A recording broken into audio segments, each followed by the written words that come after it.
I was just saying to the team here, I don't know much about Kamala Harris and how she would deal with the economy. I know she likes Venn diagrams. I know she likes electric school buses, but she hasn't really said much until this week about the economy. Do you? Well, yeah, I know her because I think she's had the greatest influence over the economic agenda, the failed economic agenda of this administration. I'm not sure how long President Biden has been incapacitated, but I think he was a person that was obsessed with placating the left. Here's the issue with Kamala Harris, and people should take this to heart. She is the left. She's to the left of Bernie Sanders, according to nonpartisan scorekeepers in terms of her legislation. She was all in on the Green New Deal. She's all in for government control of your health care. She's made comments about controlling how much red meat we take in as American consumers.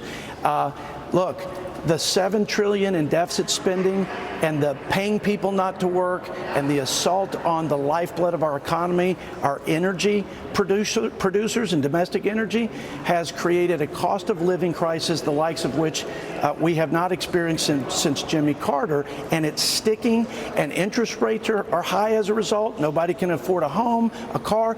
These are the things that come from her leftist views of government control and central planning, as opposed to of economic freedom, which leads to prosperity. So I think we know a lot more about her economic platform than I think most people think. Well, I mean, there's the border issue, which is certainly front and center, given that she was the border czar.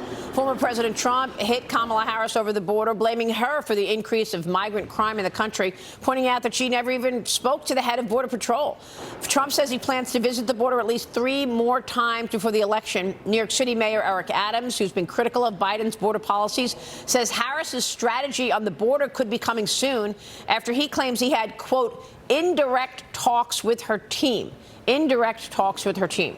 We've already seen a preview of what her strategy could look like. Watch this. Abolish ICE.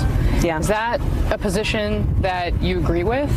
Listen, I think there's no question that we've got to critically re-examine ICE and its role and the way that it is being administered and the work it is doing, and we need to probably think about starting from scratch. You support giving universal health care, Medicare for all, to people who are in this country illegally? Let me just be very clear about this. I am opposed to any policy that would deny in our country any human being from access to public safety, public education, or public health, period. Well, Mr. Chairman, how do we pay for all of that? Walk us through what you just heard there and your assessments. Well, I hearken back to what I heard growing up. When somebody tells you who they are, you should believe them. And as a Democrat candidate for president at one time, she was the first to raise her hand to say we should decriminalize illegal crossing. She said that we should abolish ICE. We should give illegal immigrants free health care, free to them, not to the American taxpayer. And by the way, she's accomplished that as border czar. She has de facto abolished ICE and the Border Patrol with this open border policy, hamstringing them to do their job, the catch and release mentality of this administration. They have provided the health care at tens of billions of dollars to people who aren't citizens of this country, when we can't even afford to pay Medicare and Social Security and the entitlements that we have for our own citizens. So she's been a disaster. She was clearly the point person as the border czar. She owns that. She should be accountable for the fact that she visited once or twice. She never went to the epicenter of the crisis in the Rio Grande Valley. She didn't meet with the border chiefs, the current border chief she hasn't met with.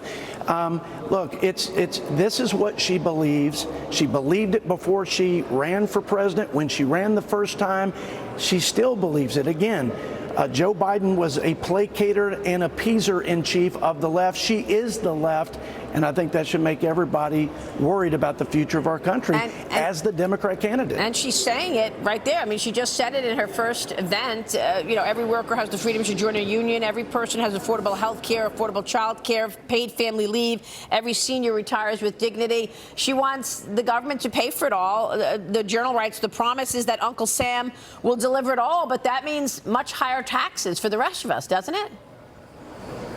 Absolutely. Listen, it's tens of trillions of dollars for the Green New disaster, not to mention they would destroy our energy economy and turn us into a third world country.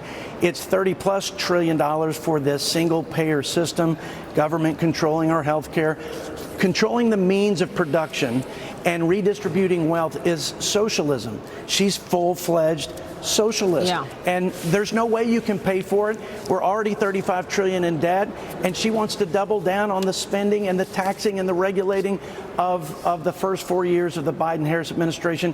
She would destroy the greatest economy in the world that underpins our quality of life and the prosperity for our children. Big time disaster. I think the American people are pretty clued in on it, quite frankly. Who do you think her running mate will be, Mr. Chairman? You know what? I don't know. She's probably going to try to do what she did in the speeches that you just played, to sort of to reimagine what Kamala Harris would be if she wasn't a California leftist.